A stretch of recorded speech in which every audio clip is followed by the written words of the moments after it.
म्हजी आजी म्हजी घरची म्हज्या चड मोगाची, पूण ह्या सगळ्यांक म्हाका म्हजी आजी चड मानवता। अशें कित्याक? खरें म्हणल्यार म्हाका म्हजी आवय बाबा जायत्यो वस्तू दितात, म्हज्या शिंकपान आदार दितात, पूण म्हजी आजी म्हाका जतनायेन सांबाळटा आनी तिचें लक्ष सारकें म्हजे कडल्यान आसता। आजयेचो दीस सकाळी 5:00 सुरू जाता।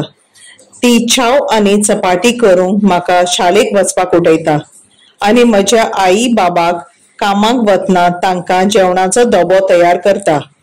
म्हजे आजीक नितळसाण मनापासून आवडटा।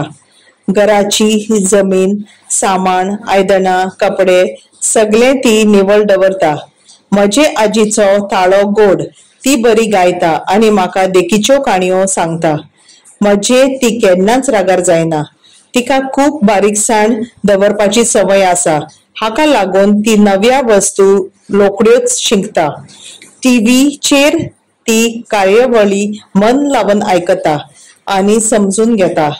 ताका लागून ती पिरायेन जाणटी जावनूय विचारांनी तरणी आसा। तिचें मन सदांच हयकारी, हाका लागून ती सगळ्यांक नवी नदर दिवंक शकता। ल्हानां मदीं ती ल्हान जाता आनी व्हडां मदीं व्हड जाता। हाका लागून म्हाका म्हजी आजी खूबच आवडटा।